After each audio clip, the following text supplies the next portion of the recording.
नमस्कार, live cities की night bulletin दिन भर बिहार में आपका स्वागत है। मैं हूं आपके साथ प्रीति झा। खबरों की शुरुआत करेंगे, लेकिन उससे पहले एक नजर डालते हैं आज की सुर्खियों पर। बिहार में कई आईएएस अधिकारियों का तबादला, पटना डीएम बदले गए। तेजस्वी पर बम के सम्राट चौधरी, दिमाग खराब हो गया है।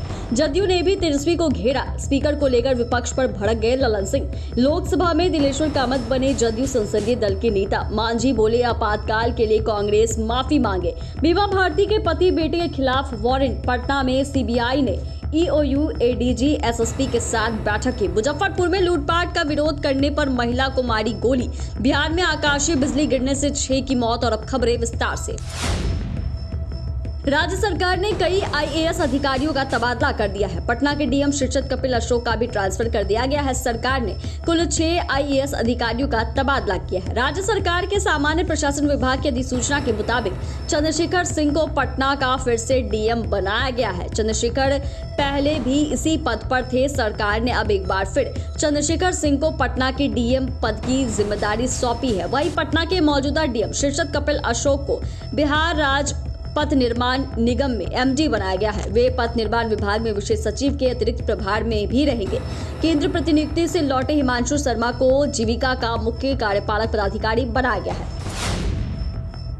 बिहार में बढ़ते अपराध को लेकर पूर्व डिप्टी सीएम तेजस्वी यादव ने सोशल मीडिया के माध्यम से प्रधानमंत्री नरेंद्र मोदी से सवाल पूछा था, जिसको लेकर उप मुख्यमंत्री सम्राट चौधरी ने अपनी प्रतिक्रिया दी है। सम्राट चौधरी दिल्ली से पटना पहुंची और तेजस्वी को अपने पिता लालू प्रसाद यादव से पूछना चाहिए ये कहा, क्योंकि लालू राबड़ी शासनकाल में मुख्यमंत्री आवास से रंगदारी वसूली जाती थी। उन्हें याद नहीं है कि जब लालू जी का राज था तो मुख्यमंत्री आवास से गुंडागर्दी होती थी और रंगदारी वसूली जाती थी। इतना ही नहीं, लालू जी ही पंचायती भी करते थे। ऐसे लोग आज कुछ से कुछ बोल रहे हैं। लालू जी तो खुद बिहार में गुंडा राज के प्रतीक है। वहीं तेजस्वी यादव द्वारा डबल इंजन की सरकार को अपराध के मुद्दे पर घेरने के बाद भड़की जदयू ने पलटवार किया है। नीरज कुमार ने कहा कि आजकल अपराध का खूब प्रवचन दे रहे हैं। बिहार में आपराधिक घटनाओं पर सरकार कार्रवाई बताने को तैयार है। हम बता सकते हैं कि एक एक घटना पर क्या कार्रवाई हुई है। बिहार में कोई अपराधी कानून के जबरे से नहीं बचता है। उन्होंने कहा कि अपराध पर प्रवचन दे रहे हैं। तेजस्वी यादव को अपनी मां और पिता से पूछकर बताना चाहिए कि उनके पिता माता के राज में बिहार में कितने अपहरण फिरौती हुए थे। उस पर की गई कार्रवाई का ब्यौरा पहले तेजस्वी यादव को देना चाहिए और उसके बाद अपराध पर राजनीतिक प्रवचन देने का काम करें।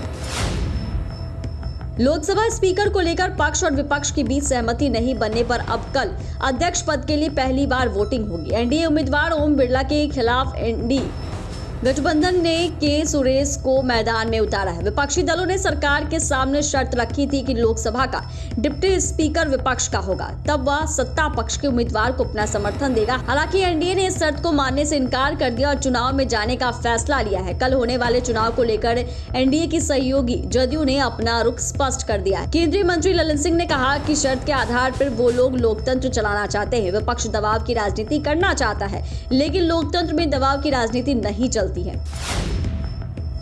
नीतीश कुमार की पार्टी जदयू ने लोकसभा में दिलेश्वर कामत को संसदीय दल का नेता चुना है, तो वहीं राज्यसभा में संजय झा जदयू के नेता होंगे। सुपौल से दूसरी बार सांसद बने दिलेश्वर कामत महादलित है और जदयू ने राज्यसभा चुनाव के लिए संजय झा को उम्मीदवार बनाया था, लेकिन उनके विरोध में कोई प्रत्याशी न होने की वजह से वे निर्विरोध निर्वाचित हुए थे। वहीं राज्यसभा में जिम्मेदारी मिलने पर संजय झा ने नीतीश कुमार को धन्यवाद दिया।